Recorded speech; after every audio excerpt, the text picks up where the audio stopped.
Reset your life. It's time to start over the right way in 2026.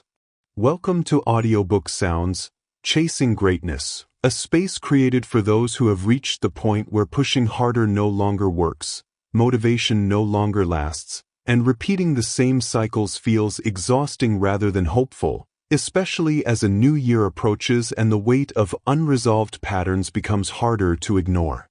If you are listening to this right now, it is likely because something inside you knows that your life does not need another burst of effort, another rushed goal, or another temporary restart, but a true reset built on clarity, honesty, and intentional change that can actually be sustained through an entire year. This audiobook was created for that moment, not to overwhelm you with pressure or unrealistic promises, but to help you slow down mentally, let go of what is draining you, and rebuild your life from a place of alignment rather than urgency, so that 2026 does not become another year of trying harder and ending up in the same place. Before we go any further, I invite you to engage with this channel by subscribing, liking, and staying connected, not out of habit, but out of intention, because Audiobook Sounds, Chasing Greatness is designed to be a consistent environment for clarity, discipline, and long-term thinking, and repeated exposure to these ideas strengthens your ability to reset not just once, but continuously whenever life becomes noisy or overwhelming. As you listen, allow yourself to release the pressure to fix everything at once, because a real reset does not begin with speed, but with awareness, and clarity always comes before action. You do not need to become someone new overnight, because the purpose of this reset is not reinvention, but realignment. This is Reset Your Life, and this is where 2026 begins, not with force, but with intention, clarity, and the decision to start again the right way. Chapter 1. Why Your Life Needs a Reset, Not Another Push. Most people do not need more motivation, more pressure, or another aggressive push to change their lives, because pushing harder on a system that is already misaligned only creates exhaustion, frustration, and the false belief that something is wrong with them, when in reality, what is broken is the approach itself. For years, many people have been taught that progress comes from effort alone, that if something is not working, the solution is to try harder, wake up earlier, do more, and tolerate more pressure. Yet this mindset ignores a simple truth, which is that effort applied in the wrong direction does not produce progress, but resistance. When life begins to feel heavy, repetitive, or draining, the instinct is often to push, to force change through discipline or motivation, yet this usually leads to temporary movement followed by collapse, because the underlying structure of life has not been examined or reset. A push assumes that the system is correct and that you are the problem, while a reset assumes that the system itself needs to change, and this distinction matters more than most people realize. Pushing harder often leads to burnout, not because people are weak, but because they are trying to sustain a pace, identity, or lifestyle that no longer aligns with who they are or what they need. A reset, on the other hand, begins with honesty, because it asks you to pause, step back, and look clearly at what is no longer working, what is draining your energy, and what patterns you have been repeating out of habit rather than intention. Many people mistake stopping for failure, yet stopping intentionally is often the first act of real control, because it interrupts automatic behavior and creates space for awareness. Without this pause, life continues on autopilot, driven by routine, obligation, and expectation, even when dissatisfaction grows quietly in the background. A push focuses on output, while a reset focuses on alignment, and alignment determines whether effort will feel sustainable or destructive over time. When alignment is missing, even success feels empty, because progress does not match values, and effort does not produce fulfillment. This is why many people achieve goals yet still feel unsettled, restless, or unfulfilled, because they push toward outcomes without resetting the internal systems that shape how they live daily. A reset is not dramatic, and it is not about throwing everything away, but about clearing what no longer serves you so that what matters can finally breathe. It requires letting go of the belief that more effort is always the answer, and replacing it with the understanding that clarity precedes change. Most people push because they are afraid to slow down, because slowing down reveals dissatisfaction, unresolved emotions, and misalignment that have been buried under busyness. Yet busyness is not progress, and movement is not direction, and without direction, effort only deepens exhaustion. A reset allows you to separate who you are from what you have been doing, because identity often becomes tangled with routines, roles, and expectations that no longer fit. When identity is tied to constant striving, rest feels like guilt, reflection feels like weakness, and change feels threatening. This is why pushing feels familiar, even when it hurts, because it avoids deeper questions about purpose, direction, and meaning. A reset invites those questions gently, without urgency, because lasting change does not respond well to force. Another reason pushing fails is because it ignores emotional fatigue, which accumulates when people suppress dissatisfaction in order to remain functional. Emotional fatigue makes discipline feel heavy, focus feel impossible, and motivation feel unreliable, even when the desire to change is genuine. Pushing through emotional fatigue only deepens it, while resetting allows recovery to begin. A reset acknowledges that life changes, people evolve, and strategies that once worked may no longer apply, and this is not failure, but growth. Holding on to outdated systems out of pride, fear, or habit keeps people stuck in cycles that feel familiar but unfulfilling. Resetting your life means giving yourself permission to release those systems without shame, comparison, or self-judgment. It also means accepting that starting over does not mean starting from zero, because experience, awareness, and insight remain even when direction changes. A reset is not erasing progress, but refining it, because what you have learned still matters, even if how you apply it must change. Pushing often comes from external pressure, comparison, or fear of falling behind, while resetting comes from internal clarity and self-respect. When you reset, you stop asking how to do more, and start asking what actually matters now. This shift reduces noise, because not everything deserves your attention, effort, or energy. A reset creates space to simplify, because complexity often hides avoidance, and simplicity reveals truth. Through simplicity, priorities become clearer, decisions become easier, and effort becomes more intentional. This chapter exists to reframe the problem, because your life does not need to be forced forward, but realigned. You are not broken, lazy, or incapable, but likely misaligned with systems, habits, and expectations that no longer fit who you are becoming.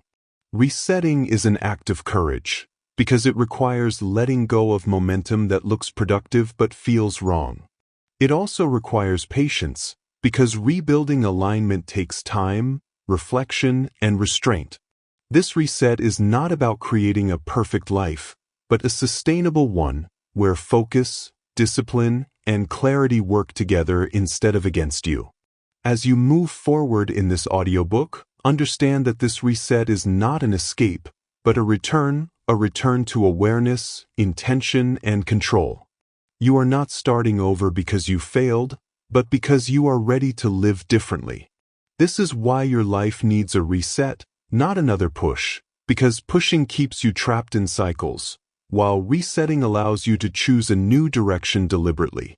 And once direction is chosen, effort finally has somewhere meaningful to go.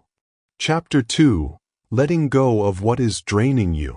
A true reset cannot begin by adding more effort, more routines, or more responsibility to an already overloaded life, because lasting change requires space, and space is created not by accumulation, but by release. Most people feel exhausted not because they are doing too little, but because they are carrying too much, including habits, commitments, expectations, and emotional patterns that quietly consume energy without contributing to growth, fulfillment, or direction. What drains you is not always obvious, because many draining elements have become normal through repetition, familiarity, or obligation, making them difficult to question without deliberate reflection.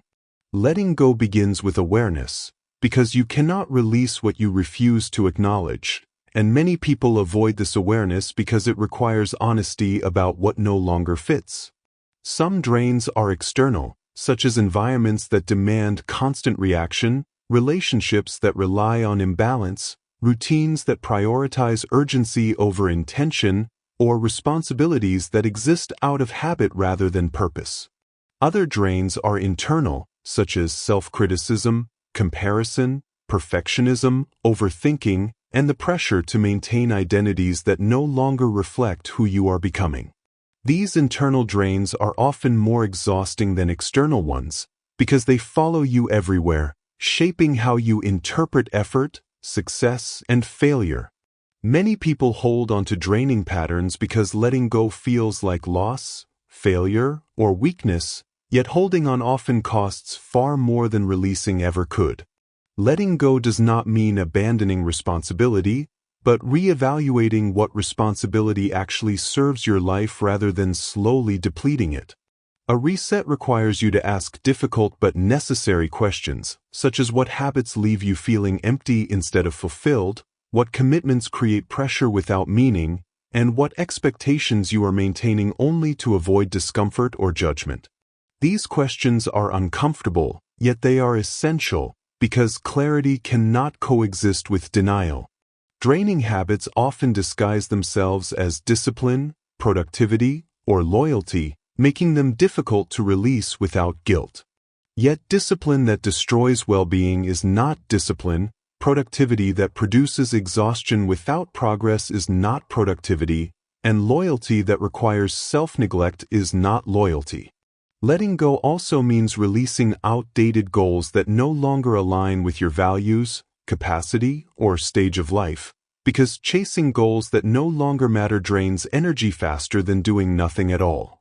Many people remain committed to goals long after they have stopped caring about them, simply because they invested time, effort, or identity into pursuing them. This attachment creates internal conflict, because effort continues while meaning disappears, leaving behind fatigue without fulfillment. A reset gives you permission to release goals that were chosen under different circumstances, with different priorities and different versions of yourself.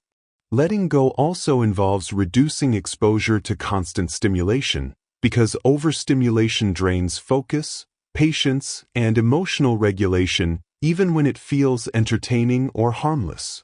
When the mind is constantly occupied, it never rests, and when it never rests, clarity becomes difficult to access. Reducing stimulation creates mental space, and mental space allows you to hear what your life actually needs rather than what it has been reacting to. Letting go also applies to expectations, especially unrealistic timelines and standards that create pressure without producing progress. Expectations that ignore reality demand constant compensation through effort, which leads to burnout rather than growth. Releasing unrealistic expectations allows progress to occur at a sustainable pace, restoring patience and self-trust. Another major drain is the need to appear productive, successful, or in control, because maintaining appearances requires energy that could otherwise support real alignment. When effort is directed toward appearance rather than substance, exhaustion increases while satisfaction decreases. Letting go of appearance-based living allows you to redirect energy toward what actually improves your life. Letting go also means accepting that not everything can be fixed immediately, because urgency often disguises avoidance, pushing you to act quickly rather than wisely.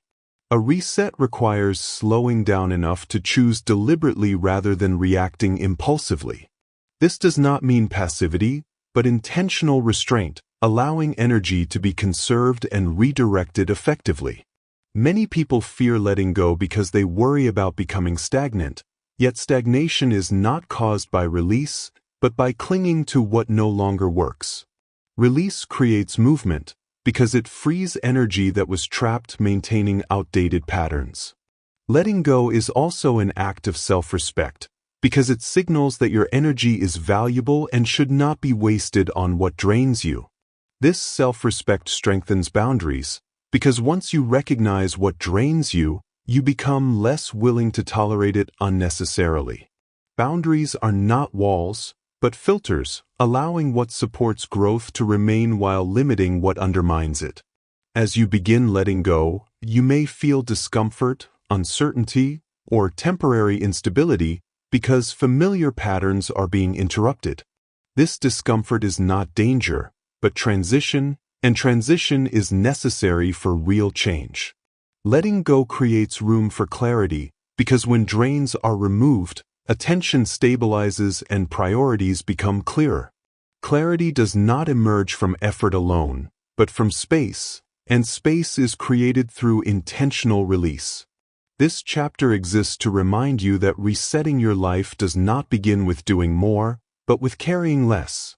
When you let go of what drains you, energy returns naturally, focus sharpens, and direction becomes easier to sustain. You do not need to fix everything at once, but you do need to stop feeding what is quietly consuming you.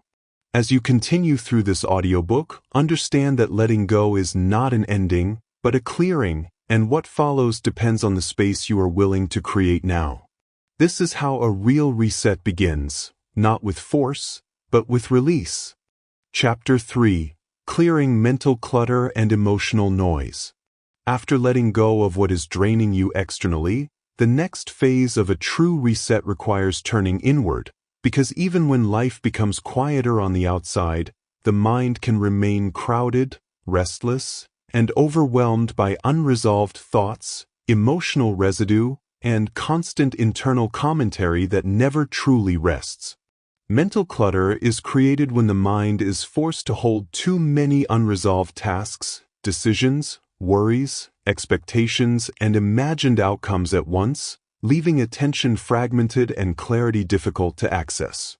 Emotional noise adds another layer, because emotions that are ignored, suppressed, or rushed past do not disappear, but linger beneath the surface, influencing decisions, reactions, and energy without permission. Together, mental clutter and emotional noise create a constant background tension that makes focus feel difficult, patience feel limited, and peace feel distant, even when nothing appears wrong externally.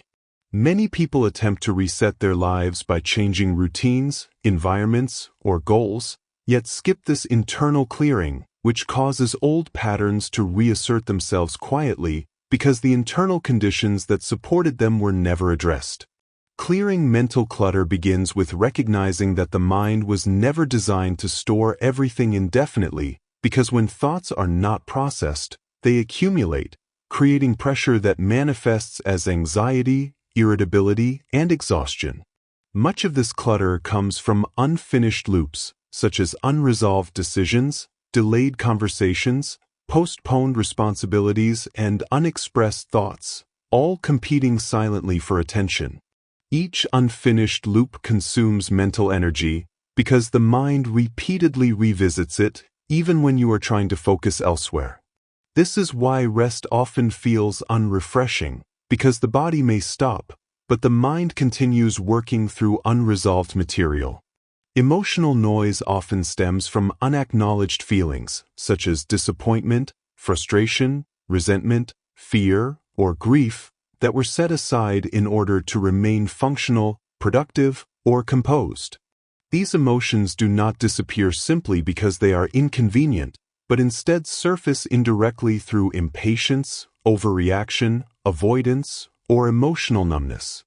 Clearing emotional noise does not require dramatic confrontation or constant emotional expression, but it does require honesty, because emotions lose their disruptive power when they are acknowledged without judgment. Many people fear emotional awareness because they worry it will slow them down, yet unresolved emotion slows progress far more by distorting perception and draining energy quietly. Mental clarity improves when emotions are processed rather than resisted, because resistance requires effort, while acceptance allows release. Clearing mental clutter also requires reducing unnecessary input because constant consumption of information, opinions, and stimulation overwhelms the mind, leaving little space for reflection or integration. When the mind is constantly consuming, it never completes processing, and without processing, clarity cannot form. Reducing input is not deprivation, but protection, because attention must be guarded if it is to regain stability. Silence becomes important during this phase, not as isolation, but as space, because space allows thoughts to surface, organize, and resolve naturally. Many people avoid silence because it exposes discomfort, unresolved questions, or emotional residue, yet this exposure is temporary, and what follows is clarity rather than chaos. Clearing mental clutter also involves simplifying priorities, because competing priorities force the mind into constant negotiation, which drains focus and creates indecision. When everything feels important, the mind remains tense, because it cannot commit fully to any one thing. Simplification reduces this tension by narrowing focus, allowing attention to settle rather than scatter. Emotional noise is also amplified by comparison, because comparing your life, pace, or progress to others introduces unnecessary pressure that distorts self-assessment. Comparison pulls attention outward, away from your own needs and direction, replacing awareness with judgment. Clearing emotional noise requires disengaging from comparison and returning attention to your own experience, values, and capacity. This disengagement restores internal reference points, allowing decisions to be guided by alignment rather than external validation. Another major source of mental clutter is the constant anticipation of future outcomes, because worrying about what might happen consumes attention that could be used to act in the present. Anticipation feels productive, yet it rarely improves outcomes, because it replaces action with rumination. Clearing mental clutter requires returning attention to what can be addressed now, rather than rehearsing future scenarios endlessly. This return to the present reduces anxiety, because anxiety thrives on uncertainty projected forward. Emotional noise also arises from self-criticism, because constant internal judgment creates pressure that interferes with focus and self-trust. Self-criticism does not improve performance, but it does increase emotional fatigue, making effort feel heavier than necessary. Clearing emotional noise requires replacing judgment with observation, allowing you to notice patterns without attaching worth or failure to them. Observation creates distance, and distance creates choice, because when you are not emotionally fused with your thoughts, you can respond deliberately rather than react impulsively. Mental clutter also accumulates when rest is undervalued, because without rest, the mind never resets, and unresolved material continues to pile up. Rest is not indulgence, but maintenance, because clarity requires recovery. Clearing the mind is not about achieving constant calm, but about reducing unnecessary load, allowing focus to return naturally. As clutter clears, you may notice an increase in mental quiet, not emptiness, but steadiness, where thoughts become fewer, clearer, and more manageable. This steadiness supports better decision-making, because when the mind is not overwhelmed, it can evaluate options without urgency or distortion. Emotional clarity also improves, because when noise is reduced, genuine feelings become easier to identify, making alignment possible. This chapter exists to remind you that a reset cannot succeed if the mind remains crowded and emotions remain unresolved, because clarity is the foundation upon which all sustainable change is built. Clearing mental clutter and emotional noise does not require perfection, but consistency, because small acts of awareness, reflection, and restraint accumulate into significant internal change. As you move forward, understand that this clearing is not a one-time event, but an ongoing practice, because life continually introduces new input, demands, and emotional experiences. Yet with awareness, You can prevent accumulation from returning to overwhelm. When the mind becomes quieter, focus strengthens, patience increases, and effort feels less forced. This is how space is created internally, and space is what allows a true reset to take root. And once internal noise begins to fade, direction becomes easier to hear, because clarity no longer has to compete with chaos. Chapter 4. Resetting your identity before your goals. Lasting change does not begin with what you want to achieve, but with who you believe you are, because identity quietly governs behavior long before goals ever influence action, and without resetting identity, goals become temporary performances rather than sustainable expressions of who you are becoming. Many people approach change by setting ambitious goals while carrying the same self-image, habits, and internal narratives that created their current situation, which creates conflict, because goals demand behavior that identity does not yet support. When identity remains unchanged, effort feels forced, discipline feels heavy, and consistency feels unnatural, not because the goal is wrong, but because the internal foundation is misaligned. Resetting your identity does not mean rejecting your past or pretending to be someone new overnight, but it does require honesty about the stories you tell yourself, the standards you tolerate, and the roles you continue to play out of habit rather than intention. Identity is shaped by repetition, because what you do consistently becomes what you believe about yourself, and what you believe about yourself determines what you are willing to attempt, tolerate, or persist through. This is why people often sabotage their own progress unconsciously, because their actions are trying to remain loyal to an outdated identity even when conscious desire points elsewhere. A reset asks you to question labels you have accepted without examination, such as seeing yourself as unfocused, undisciplined, unlucky, inconsistent, or behind, because these labels quietly lower standards and limit effort before it begins. When identity is framed around limitation, goals feel threatening, because failure would confirm the story you already believe, making avoidance feel safer than engagement. Resetting identity begins by separating behavior from worth, because past mistakes describe what happened, not who you are, and confusing the two creates shame that blocks change. Shame narrows attention, reduces risk-taking, and weakens self-trust, while clarity expands attention and restores agency. Identity must be rebuilt around values rather than outcomes, because outcomes fluctuate, while values remain stable, and stability is essential for long-term consistency. When you see yourself as someone who values clarity, integrity, patience, and focus, behavior naturally begins to align with those values, even before results appear. Resetting identity also requires redefining discipline, not as punishment or control, but as self-respect practiced daily, because people protect what they respect and neglect what they resent. When discipline is rooted in self-respect, effort feels purposeful rather than forced, and follow-through becomes more natural. Identity is also reinforced by environment, because environments cue behavior automatically, and remaining in environments that contradict your intended identity creates friction that drains energy.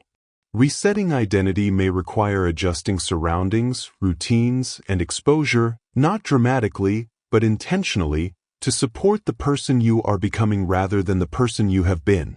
Another essential part of identity reset is releasing comparison, because comparison anchors identity externally, making self-worth dependent on how you measure against others rather than how aligned you are with your own values.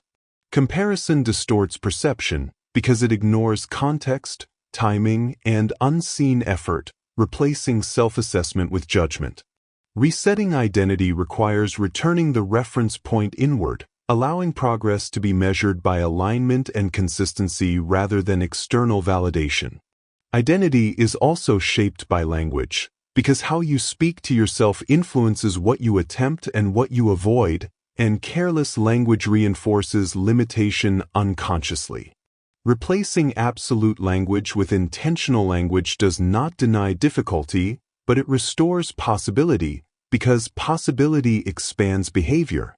Resetting identity also means accepting responsibility without self-attack, because responsibility empowers change while self-attack paralyzes it. When responsibility is framed as agency rather than blame, effort increases naturally because action feels meaningful rather than punitive. Identity must be reset before goals because goals demand consistency, and consistency depends on self-trust, which cannot exist when identity is fragmented or hostile. Self-trust is built when small promises are kept repeatedly, because each act of follow-through becomes evidence that identity is changing. These small acts matter more than dramatic declarations, because identity shifts through repetition rather than intention alone. Resetting identity also involves patience, because internal change often lags behind external behavior, and expecting instant transformation creates unnecessary frustration. Patience allows identity to settle, because repeated aligned action gradually reshapes self-perception without force. Another obstacle to identity reset is attachment to past versions of success, because clinging to outdated achievements or roles prevents growth from adapting to current reality. Identity must evolve as circumstances change, because what once defined you may no longer serve you. Letting go of outdated identity elements is not loss, but refinement, because growth requires releasing what no longer fits. Resetting identity also requires boundaries, because identity is weakened when standards are inconsistent, and boundaries protect standards without requiring constant willpower. When boundaries are clear, behavior stabilizes, because decisions no longer require negotiation every time. Identity becomes strongest when actions align consistently with values, even when no one is watching, because private consistency shapes self-perception more powerfully than public success. This chapter exists to remind you that goals alone cannot change your life, because goals are destinations, while identity is the vehicle that determines whether you arrive or abandon the journey. Resetting identity before goals ensures that goals feel like natural extensions of who you are becoming, rather than burdens you must carry. As you move forward, understand that identity reset is not about perfection, but about direction, because direction determines growth even when progress is slow. When identity is aligned, discipline stabilizes, focus strengthens, and goals stop feeling heavy, because they are no longer trying to pull you away from who you believe you are. This is how a true reset becomes sustainable, because it is built from the inside out rather than forced from the outside in. And once identity is reset, goals finally have a foundation strong enough to support them through challenge, distraction, and time. Chapter 5. Simplifying your life to regain control. Regaining control over your life does not begin with doing more, managing more, or becoming more efficient, but with simplifying, because complexity is one of the most overlooked sources of stress, distraction, and loss of direction, quietly draining energy while disguising itself as responsibility. Most people feel out of control not because life is impossible to manage, but because they have allowed too many commitments, expectations, inputs, and priorities to accumulate without intention, creating a life that demands constant reaction rather than deliberate choice. Complexity fragments attention, because when too many things compete for importance, nothing receives the depth required to grow, and the mind remains in a state of low-level urgency that feels normal but is deeply exhausting. Simplifying your life does not mean withdrawing from responsibility or ambition, but clarifying what actually matters and releasing what does not, because control comes from alignment, not accumulation. Many people associate simplification with loss, believing that removing commitments, reducing goals, or narrowing focus means falling behind, yet the opposite is often true, because progress accelerates when effort is concentrated rather than scattered. A complicated life requires constant decision-making, and constant decision-making drains mental energy, leaving less capacity for focus, patience, and intentional action. Simplification reduces decision fatigue, because when fewer things matter, decisions become easier, faster, and more grounded. Control returns when you no longer feel pulled in every direction, reacting to demands that were never consciously chosen. Simplifying begins with priorities, because without clear priorities, everything feels urgent, and urgency destroys perspective. When priorities are undefined, the loudest demand wins, even when it contributes nothing to long-term growth. Simplifying priorities means deciding what deserves your deepest focus right now, and accepting that other things must receive less attention, not because they are unimportant, but because attention is finite. This acceptance is difficult, because it requires letting go of the belief that you can do everything well at the same time. Yet trying to do everything well often results in doing many things poorly, leaving you tired without feeling accomplished. Simplifying also involves reducing commitments that no longer align with your values, energy, or direction, because commitments maintained out of habit or guilt drain energy without producing meaning. Each unnecessary commitment consumes attention, emotional capacity, and time, even when it feels small. Letting go of these commitments restores space, and space allows clarity to return. Simplifying your life also requires reducing noise, because constant input from media, opinions, and information overwhelms the mind, making it difficult to think clearly or decide deliberately. When the mind is constantly occupied, it cannot reflect, and without reflection, control slips away unnoticed. Reducing input does not mean becoming uninformed, but becoming intentional, because not all information deserves equal attention. Simplification also applies to goals, because too many goals dilute effort, while fewer goals deepen focus and consistency.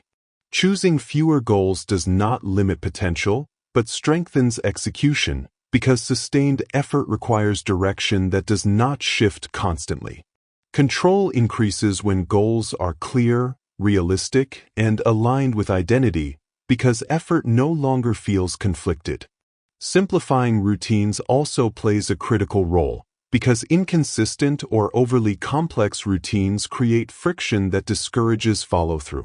When routines are simple, repetition becomes easier, and repetition builds consistency without requiring constant motivation. A simplified routine reduces resistance, because the mind knows what is expected without negotiation.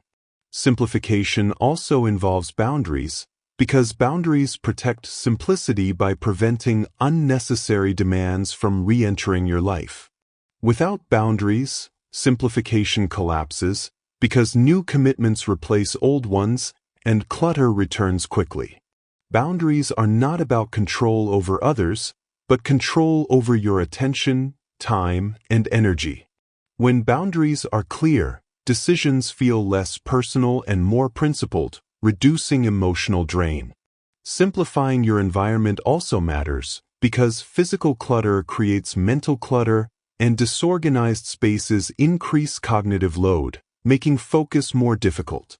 A simplified environment supports clarity, because attention is not constantly pulled toward unfinished tasks or visual noise. Control is restored when your environment supports your intentions rather than undermining them. Simplification also requires releasing unrealistic standards, because perfectionism complicates life unnecessarily, turning simple tasks into sources of stress. When standards are unrealistic, effort feels heavy, and progress feels inadequate, even when improvement is occurring. Simplifying standards allows effort to feel sufficient, restoring confidence and momentum. Another source of complexity is emotional obligation, because carrying responsibility for how others feel, think, or react creates invisible weight that drains energy. Simplifying emotionally means recognizing where responsibility ends, allowing compassion without self-sacrifice. This emotional simplification restores control, because energy is no longer spent managing outcomes that cannot be controlled. Simplifying your life does not happen instantly, because complexity accumulated over time must be unraveled gradually, yet each small act of simplification creates noticeable relief. Relief is a signal that control is returning, because effort is no longer being wasted maintaining what does not matter. As life simplifies, you may notice increased patience, clearer thinking, and greater focus, because the mind is no longer overwhelmed by excess. This clarity makes discipline easier, because effort is no longer divided. Simplifying your life is not about making it smaller, but making it clearer, because clarity allows intentional growth rather than reactive survival. This chapter exists to show that control is not regained by pushing harder, but by removing what weakens focus, drains energy, and obscures priorities. Chapter 6. Rebuilding Discipline the Right Way. Rebuilding discipline the right way begins with releasing the false belief that discipline is about punishment, restriction, or forcing yourself to endure discomfort endlessly, because discipline built on pressure eventually collapses into burnout, resentment, and avoidance rather than producing lasting change. Many people associate discipline with harsh routines, extreme schedules, and rigid rules, believing that suffering is proof of commitment. Yet this version of discipline often fails because it ignores human limits, emotional capacity, and the need for sustainability. True discipline is not about how much you can tolerate, but about how consistently you can show up without destroying your energy, focus, or sense of self-respect. When discipline is treated as punishment, effort becomes something to escape from, and the mind begins resisting the very actions that are meant to create progress. Rebuilding discipline requires redefining it as self-respect in action, because people protect what they respect, and discipline becomes natural when it serves your well-being rather than attacking it. Discipline the right way is designed to support your life, not dominate it, ensuring that effort feels purposeful instead of oppressive. Many people lose discipline not because they lack willpower, but because they build systems that demand more than they can realistically sustain, creating cycles of intensity followed by collapse. Rebuilding discipline means starting smaller than your ego wants, because small actions repeated consistently create stronger foundations than dramatic changes applied briefly. Consistency matters more than intensity, because intensity fades, while consistency reshapes identity over time. Discipline becomes stable when it is built around a few non-negotiable behaviors that align with your values, rather than an overwhelming list of rules that compete for attention. When discipline is simplified, follow-through improves, because the mind is no longer negotiating between too many expectations. Rebuilding discipline also requires patience, because habits take time to stabilize, and expecting immediate transformation creates frustration that undermines consistency. Patience allows discipline to grow quietly, without pressure to perform or prove progress constantly. Another reason discipline fails is emotional resistance, because emotions fluctuate daily, and discipline that depends on emotional readiness will always be unreliable. Discipline the right way operates independently of mood, allowing action to continue even when motivation is low, energy feels limited, or confidence wavers. This does not mean ignoring emotions, but acknowledging them without allowing them to dictate behavior.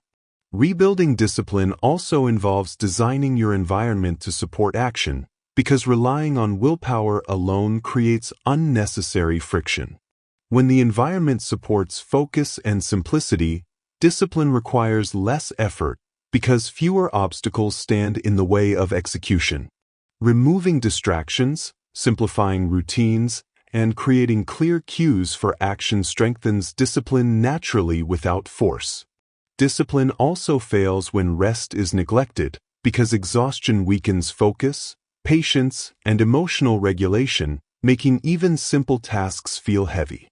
Rebuilding discipline means treating rest as part of the system, not as a reward or weakness, because recovery preserves consistency. A rested mind tolerates effort better, maintains focus longer, and recovers faster from disruption. Another critical aspect of rebuilding discipline is separating identity from performance, because when self-worth is tied to productivity, discipline becomes emotionally charged and fragile. Discipline the right way allows effort to be consistent without defining your value, reducing pressure and fear around execution. This separation makes discipline sustainable, because mistakes no longer threaten identity, and adjustment becomes possible without emotional collapse. Rebuilding discipline also means learning to return quickly after disruption, because life will interrupt even the best plans, and perfection is neither realistic nor necessary. The ability to return calmly matters more than avoiding interruption entirely, because return preserves momentum while restarting resets it.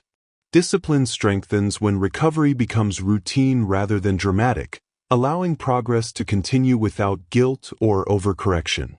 Another reason discipline breaks down is unrealistic expectations about pace, because progress is often slower and less visible than anticipated. Rebuilding discipline requires aligning expectations with reality, allowing progress to unfold steadily rather than demanding constant acceleration. This alignment reduces frustration and increases persistence, because effort feels acknowledged rather than dismissed. Discipline also becomes stronger when it is anchored to meaning, because actions connected to values feel more worthwhile than actions driven solely by obligation. When discipline serves something meaningful, resistance decreases, because effort feels chosen rather than imposed. Rebuilding discipline the right way also involves letting go of comparison, because comparing your discipline to others creates unnecessary pressure and distorted standards. Discipline is personal, because it must align with your capacity, context, and priorities to remain sustainable. Comparison shifts focus away from execution and toward judgment, weakening consistency. Discipline becomes more reliable when measured by alignment rather than intensity, because alignment ensures effort is applied in the right direction. This chapter exists to redefine discipline as a supportive structure rather than a harsh demand, because discipline that protects energy lasts longer than discipline that consumes it. When discipline is rebuilt the right way, it becomes quieter, steadier, and more dependable, because it no longer relies on emotion, pressure, or external validation. Over time, disciplined behavior begins to feel normal rather than forced, because repetition reshapes identity. This identity shift is the true goal of discipline, because when discipline becomes part of who you are, effort no longer feels like a struggle. As you move forward, understand that rebuilding discipline is not about becoming stricter, but becoming wiser, because wisdom allows effort to be applied where it matters most. When discipline is rebuilt with clarity, patience, and self-respect, it supports the reset rather than sabotaging it. This is how discipline becomes a foundation rather than a burden, allowing progress to continue calmly, consistently, and without burnout. And once discipline is rebuilt the right way, the rest of the reset becomes sustainable, because effort finally works with you rather than against you. Chapter 7. Designing Days That Support the New You. A reset becomes real not through intention alone, but through the way your days are designed, because your daily structure quietly determines whether the new version of you is supported or slowly pulled back into old patterns without resistance. Many people attempt to change their lives while keeping the same daily structure, expecting new outcomes from unchanged systems, yet days designed for distraction, urgency, and reaction will always overpower even the strongest intentions over time. Designing days that support the new you does not require perfection, extreme routines, or rigid schedules, but it does require intentional structure, because structure protects alignment when motivation fades and emotions fluctuate. Your days shape your identity, because what you repeatedly do becomes what you believe about yourself, and when your days contradict your desired identity, internal conflict arises, draining energy and weakening discipline. A supportive day begins with clarity about what matters most, because without clarity, time is filled reactively rather than deliberately, allowing distractions to dictate behavior. When priorities are undefined, urgency wins, and urgency pulls attention away from long-term alignment toward short-term relief. Designing supportive days means deciding in advance where your best energy should go, rather than leaving important actions vulnerable to interruption. This does not mean controlling every hour, but protecting key moments where focus, reflection, and meaningful effort can occur consistently. The new you requires space for focus, because focus allows growth to compound, and without protected focus, progress remains shallow and unstable. Days that support the new you are designed to reduce friction, because friction discourages follow-through and increases reliance on willpower, which is unreliable under pressure. Reducing friction means simplifying routines, removing unnecessary decisions, and aligning environment with intention, so action becomes easier than avoidance. When routines are clear and predictable, resistance decreases, because the mind knows what is expected without negotiation. A supportive day also balances effort and recovery, because exhaustion undermines discipline, focus, and emotional regulation, making old patterns more tempting during moments of fatigue. Rest is not a reward for productivity, but a requirement for consistency, and days that ignore recovery eventually sabotage progress. Designing days that support the new you means respecting energy limits, because sustainable growth requires pacing rather than constant acceleration. When energy is respected, effort becomes steadier, patience increases, and frustration decreases. The new you also requires boundaries, because without boundaries, old habits re-enter through distraction, overcommitment, and emotional obligation. Boundaries protect your time, attention, and energy, allowing you to say no without guilt and yes with intention. Designing days with boundaries does not isolate you from life, but filters what deserves access to your focus. Supportive days also limit unnecessary input, because constant consumption overwhelms the mind, making it difficult to think clearly or stay present. When input is reduced intentionally, clarity improves, and decisions feel less pressured. Designing days that support the new you means creating moments of quiet, because quiet allows reflection, awareness, and recalibration, which are essential during a reset. Without quiet, the mind remains reactive, and without reflection, patterns repeat unconsciously. Quiet does not require isolation, but intention, allowing space for thought without constant interruption. The new you also requires consistency, because consistency stabilizes identity, and identity stabilizes behavior. Designing days that support consistency means favoring repeatable actions over ambitious but unsustainable plans. Small actions performed daily reshape identity more reliably than dramatic changes attempted occasionally. A supportive day also includes reflection, because reflection turns experience into insight, allowing adjustment without quitting. Without reflection, effort repeats blindly, yet with reflection, effort improves intelligently. Reflection does not require lengthy analysis, but honest observation, noticing what supported alignment and what disrupted it. Designing days that support the new you also involves emotional awareness, because emotions influence behavior even when unnoticed. When emotions are acknowledged rather than suppressed, they lose the power to hijack decisions. Supportive days allow space to notice emotional patterns without reacting impulsively, preserving alignment during difficult moments. The new you also requires patience, because identity change takes time, and days designed for immediate results create unnecessary pressure. When patience is built into daily design, progress feels calmer, and effort feels worthwhile even when outcomes are delayed. Designing supportive days also means accepting imperfection, because perfectionism creates rigidity that collapses under real-life conditions. A day that allows recovery after disruption supports consistency better than a day that demands flawless execution.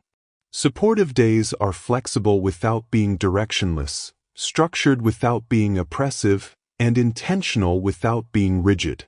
They allow you to return to alignment quickly rather than restarting repeatedly. This chapter exists to show that a reset is lived daily, not declared once, and the design of your days determines whether the reset survives beyond intention. When days support the new you, discipline feels lighter, focus feels steadier, and progress feels natural rather than forced. Over time, these days accumulate into a life that reflects your reset, not because of dramatic change, but because alignment was protected consistently. Designing days that support the new you is not about control, but about care, because you are creating conditions that allow growth rather than demanding it. As you move forward, understand that your days are the container for your reset, and what the container allows will determine what grows inside it. When days are designed with clarity, boundaries, and intention, the new you is no longer something you try to become, but something you live naturally. This is how the reset moves from idea to identity, because your days are finally working with you instead of against you. Chapter 8. Breaking Old Patterns Without Self-Blame. Breaking old patterns is one of the most difficult parts of any reset, not because change is impossible, but because many people attempt to change while carrying self-blame, guilt, and harsh self-judgment, which quietly reinforce the very behaviors they are trying to escape. Old patterns are not proof of weakness, failure, or lack of discipline, but evidence of repetition, because behaviors that are repeated long enough become familiar, automatic, and emotionally reinforced, even when they no longer serve you. Self-blame misunderstands how patterns form, because patterns are built through conditioning, environment, emotional response, and survival strategies, not through conscious choice alone. When you blame yourself for repeating old behaviors, you create emotional pressure that narrows awareness, reduces patience, and increases the likelihood of relapse, because shame does not correct behavior, but strengthens it through avoidance and emotional escape. Breaking patterns requires clarity rather than criticism, because clarity allows you to see what is happening without being consumed by judgment. Self-blame keeps attention locked on identity, asking what is wrong with you, while awareness shifts attention to behavior, asking what is happening and why. This shift matters because behavior can be adjusted, while identity attacked cannot. Old patterns often exist because they once served a purpose, such as providing comfort, control, distraction, or emotional relief during moments of stress, uncertainty, or overwhelm. When those patterns formed, they were solutions, not problems, and understanding this removes unnecessary hostility toward yourself. What once protected you may now limit you, yet that does not mean it deserves punishment, but replacement. Breaking patterns without self-blame means acknowledging their role honestly, appreciating their function, and choosing something more aligned moving forward. Many people attempt to break patterns through force, believing that discipline alone can override habit, yet force without understanding creates internal resistance that eventually wins. Understanding weakens the pattern, because once its purpose is clear, its grip loosens. Old patterns are reinforced by emotion, because emotion strengthens memory and repetition, and emotional awareness is required to interrupt this loop. Without awareness of emotional triggers, patterns repeat automatically because behavior responds faster than conscious thought. Breaking patterns requires slowing down response time, allowing space between trigger and action, because space restores choice. Self-blame collapses this space, because judgment creates urgency, pushing you to react emotionally rather than respond deliberately. Breaking patterns without self-blame means treating relapse not as failure, but as information, because relapse reveals where awareness, support, or structure needs strengthening. When relapse is interpreted as failure, people quit entirely, believing change is impossible, Yet when relapse is interpreted as feedback, progress continues. This perspective preserves momentum because adjustment replaces abandonment. Old patterns also persist because of unrealistic expectations, such as believing that awareness alone will eliminate behavior instantly, ignoring the time required for habits to dissolve. Breaking patterns is a process, not an event, because repetition built the pattern and repetition must replace it. Self-blame demands immediate perfection, while awareness allows gradual change. Breaking patterns requires patience, because the nervous system needs time to adjust to new responses, especially when old patterns were used for emotional regulation. Patience creates safety, and safety allows change to occur without resistance. Another reason self-blame is harmful is that it confuses responsibility with punishment, believing that accountability requires suffering, yet accountability actually requires clarity, consistency, and compassion. Compassion does not excuse behavior, but it creates the emotional conditions required for change. Breaking patterns without self-blame also means separating intention from outcome, because intending to change and failing temporarily does not negate the intention. Intentions guide direction, while outcomes fluctuate during learning. Old patterns also thrive in isolation, because secrecy amplifies shame, and shame reinforces repetition. Breaking patterns becomes easier when awareness is shared internally through honest reflection, because truth dissolves secrecy. Self-blame thrives in silence, while clarity thrives in acknowledgement. Breaking patterns also requires replacing behavior, not just removing it, because patterns leave a void when removed, and without replacement, the mind returns to what is familiar. Replacement behaviors must serve the same need as the old pattern, such as providing rest, comfort, structure, or relief, but in healthier ways. This replacement must be realistic, because unrealistic substitutes create frustration rather than consistency. Breaking patterns without self-blame also means redesigning environment, because environment cues behavior automatically, and relying solely on willpower creates unnecessary struggle. When environment supports new behavior, resistance decreases, and repetition becomes easier. Self-blame ignores environment, assuming everything is personal failure, yet behavior is deeply influenced by surroundings. Breaking patterns requires responsibility without cruelty, because cruelty shuts down awareness, while responsibility opens it. When you take responsibility calmly, you remain engaged, and engagement sustains change. Breaking old patterns is not about erasing the past, but about integrating it, learning from it, and moving forward with greater understanding. Patterns lose power when they are understood rather than feared, observed rather than judged, and replaced rather than punished.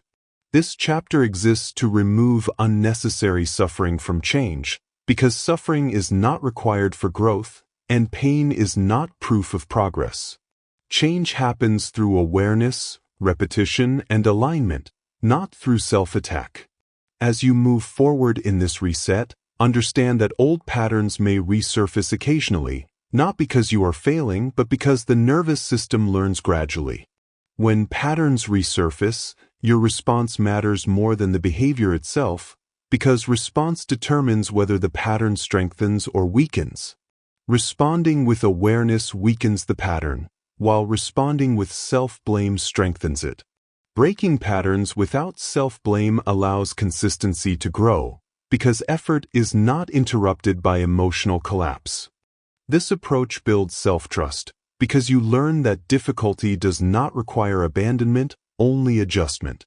Over time, old patterns lose familiarity, new behaviors gain strength, and identity begins to shift quietly.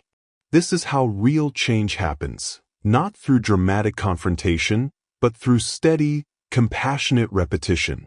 Breaking old patterns without self-blame allows the reset to continue without fear, because you are no longer fighting yourself. And when you stop fighting yourself, change becomes possible, sustainable, and real. Chapter 9. Measuring growth without pressure. One of the quiet reasons many people abandon change is not because they are failing, but because they are measuring growth in ways that create pressure, impatience, and discouragement, causing real progress to feel invisible even when it is happening beneath the surface. When growth is measured only through visible results, speed, or comparison, effort begins to feel unrewarding during the long periods where transformation is still forming internally, leading people to believe nothing is working when in reality foundations are being built. Pressure distorts perception because it demands immediate proof, and immediate proof is rarely available during meaningful change, especially when habits, identity, and internal systems are being rebuilt. Measuring growth without pressure begins with understanding that growth is not an event, but a process, and processes unfold gradually, unevenly, and often quietly before they become visible. Many people measure progress by asking how far they are from the final outcome, rather than noticing how consistently they are showing up differently than before, and this distance-focused measurement creates frustration rather than motivation. Growth should first be measured by alignment, because alignment indicates that actions, values, and intentions are moving in the same direction even when results lag behind. When alignment is present, growth is happening, because effort is being applied correctly rather than randomly. Measuring growth through alignment shifts attention from outcomes you cannot control to behaviors you can sustain, reducing anxiety and restoring patience. Another important measure of growth is consistency, because consistency reveals whether change is becoming stable rather than forced. When actions are repeated calmly without excessive resistance, identity is shifting quietly, even if external circumstances have not yet changed. Consistency matters more than intensity, because intensity fades quickly, while consistency reshapes behavior over time. Measuring growth without pressure also means recognizing recovery as progress, because the ability to return to alignment after disruption is a powerful indicator of resilience. Disruption is inevitable, and growth is not defined by avoiding it, but by how quickly and calmly you resume your direction afterward. When recovery time shortens, growth is occurring, even if setbacks still appear occasionally. Another overlooked measure of growth is clarity, because clarity improves decision-making, reduces hesitation, and strengthens confidence, allowing you to move forward without constant doubt. When decisions feel simpler and less emotionally charged, growth is underway, because internal noise has reduced. Emotional regulation is also a sign of growth, because reacting less impulsively and responding more deliberately indicates increased awareness and stability. Growth without pressure allows emotions to exist without dictating behavior, preserving alignment during difficult moments. Measuring growth the wrong way often involves comparison, because comparison replaces self-awareness with judgment, making progress feel insufficient regardless of reality. Growth is personal, because it depends on where you started, what you are changing, and what you are capable of sustaining. Comparing your growth to others ignores context and creates unnecessary pressure that weakens self-trust. Measuring growth without pressure means returning the reference point inward, evaluating progress against your own patterns rather than external standards. Growth should also be measured by energy, because when energy becomes more stable, less reactive, and more available for what matters, change is occurring. Exhaustion often signals misalignment rather than effort, while steady energy suggests that systems are improving. Another measure of growth is reduced self-criticism, because when self-talk becomes calmer and more constructive, internal resistance decreases. Growth without pressure replaces harsh judgment with observation, allowing learning to occur without emotional collapse. Measuring growth without pressure also involves patience, because patience allows you to remain engaged during slow phases instead of seeking constant reassurance. Patience is not passive, but active trust in the process, built through repeated evidence of alignment and consistency. Growth rarely moves in a straight line, and expecting linear progress creates disappointment that interrupts momentum. Nonlinear growth includes plateaus, pauses, and fluctuations, all of which are normal and necessary for integration. Measuring growth without pressure allows you to remain present during these phases without rushing to change direction unnecessarily. Another sign of growth is increased self-responsibility without self-blame, because responsibility empowers adjustment, while blame paralyzes it. When you can acknowledge mistakes calmly and adjust without emotional punishment, growth is occurring. Growth also reveals itself through improved boundaries, because clearer boundaries protect focus, energy, and alignment more effectively over time. When boundaries become easier to maintain, identity is strengthening. Measuring growth without pressure means noticing internal shifts that cannot be rushed, such as increased patience, improved focus, and greater emotional stability. These shifts may not attract attention, yet they determine long-term outcomes more reliably than short-term results. This chapter exists to release you from measurement systems that create anxiety rather than clarity, because anxiety undermines consistency and weakens the reset. When growth is measured calmly, effort feels worthwhile even before results appear, preserving motivation without forcing it. Measuring growth without pressure allows you to stay engaged with the process rather than fixated on the destination. As you move forward, understand that growth does not need to be dramatic to be real, because quiet consistency outperforms visible struggle over time. When growth is measured correctly, confidence stabilizes, because progress is recognized rather than dismissed. This recognition strengthens self-trust, making it easier to continue without constant validation. Growth without pressure allows the reset to mature naturally, because time is allowed to do its work without interference from impatience. This approach transforms the year from a test you must pass into a process you live steadily. And when growth is measured without pressure, the reset becomes sustainable, because progress is no longer dependent on outcomes, but supported by alignment, consistency, and clarity. Chapter 10. Living the Reset All Through 2026. Living the reset all through 2026 does not mean maintaining perfect discipline, uninterrupted focus, or constant motivation, but sustaining alignment through awareness, patience, and intentional return whenever life attempts to pull you back into old patterns. A reset only becomes real when it moves beyond insight and becomes embedded in how you live your ordinary days, because transformation is not sustained by dramatic moments, but by quiet decisions repeated consistently over time. Many people believe change is something you achieve and then keep automatically, yet real change must be lived, protected, and revisited continuously, especially during moments of stress, distraction, fatigue, and emotional pressure. Living the reset means understanding that clarity will come and go, energy will rise and fall, and focus will fluctuate, yet alignment can remain steady when you commit to returning rather than restarting. The most important skill you develop during this year is not intensity, speed, or productivity, but the ability to realign calmly whenever you drift, because drift is inevitable, but abandonment is optional. Living the reset requires patience, because meaningful change unfolds gradually, and impatience often destroys progress by demanding proof before transformation has time to mature.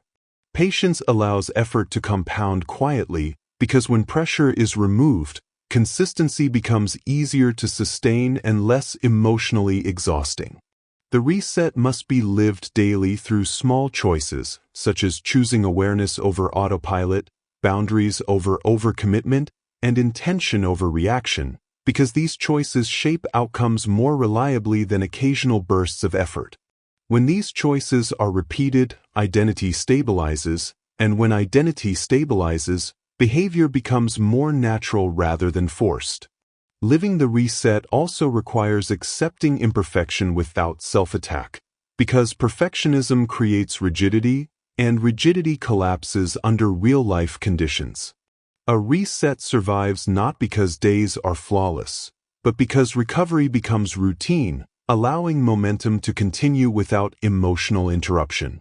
Living the reset means recognizing when old patterns resurface without interpreting their presence as failure, because patterns weaken through awareness and response rather than suppression.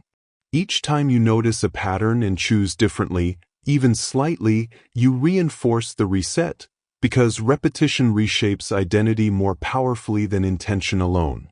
The reset must also be protected from noise, urgency, and comparison, because these forces will attempt to pull your attention outward, replacing clarity with reaction. Living the reset means choosing depth over immediacy, even when urgency feels convincing and distraction feels comfortable. This choice strengthens internal stability, because your attention is no longer controlled by external pressure, but guided by internal clarity. Living the reset requires reflection, because reflection prevents unconscious repetition and allows learning to replace frustration. Reflection does not require overthinking or analysis, but honest observation, noticing what supported alignment and what weakened it, without judgment or self-blame. Through reflection, the reset evolves, because adjustment strengthens execution rather than replacing it. Living the reset also means allowing your systems to grow with you, because what supports you early in the year may need refinement as capacity, clarity, and confidence increase. Growth changes needs, and flexibility ensures that the reset remains supportive rather than restrictive. Living the reset does not mean isolating yourself from life, ambition, or responsibility, but engaging with them deliberately, choosing what deserves your energy rather than responding to everything automatically. This selectivity restores control, because energy is finite, and where it is placed determines what grows. The reset must also be lived emotionally, because emotions influence behavior whether acknowledged or not, and awareness prevents emotions from hijacking decisions. When emotions are noticed without suppression, they pass more quickly, preserving clarity and focus. Living the reset all through 2026 also means resisting the urge to constantly restart, because restarting resets momentum and weakens self-trust, while continuation preserves progress even when pace slows. Returning to alignment matters more than restarting with intensity, because consistency builds confidence, and confidence sustains effort. As the year progresses, living the reset will feel less like effort and more like identity, because repetition turns intention into habit, and habit into normalcy. When the reset becomes normal, discipline feels supportive rather than heavy, focus feels steadier, and decisions feel simpler. By the end of 2026, what will matter most is not how dramatic your transformation looked, but how consistently you lived with awareness, boundaries, and intention despite distraction, pressure, and uncertainty. Living the reset transforms the year from something that happens to you into something you participate in deliberately, because direction remains intact even when circumstances change. This chapter exists to remind you that the reset does not end with understanding, but begins with living, because insight without execution fades, while execution without pressure endures. You are not required to become perfect, but present, not faster, but steadier, and not louder, but clearer. When the reset is lived fully, progress becomes durable, because it is built on alignment rather than force. This is how 2026 becomes a year of quiet transformation rather than repeated frustration, because change is no longer something you chase, but something you practice daily. And as the year continues, remember that the reset is not a moment you pass, but a way of living you return to again and again with patience, clarity, and self-respect. This is how the reset lasts all through 2026, not through pressure, but through presence. As this audiobook slowly comes to a pause, there is nothing you need to rush toward or immediately change, because real resets do not happen through pressure, but through clarity that settles quietly over time. If this space has helped you slow your thinking, regain perspective, or feel more grounded, you are welcome to stay connected by subscribing to Audiobook Sounds, Chasing Greatness, so this kind of calm, focused guidance can continue to be part of your environment whenever you need it. You may choose to sit with these ideas for a moment, or allow the audiobook to continue looping, not because something was missed, but because repetition deepens understanding and intention becomes stronger each time it is revisited. There is no true ending here, only continuity, because a reset is not a single moment, but a practice of returning to clarity whenever life becomes noisy or overwhelming. And as the beginning gently returns, let it feel natural, as though you are not starting again, but stepping back in with a steadier mind, clearer focus, and renewed intention.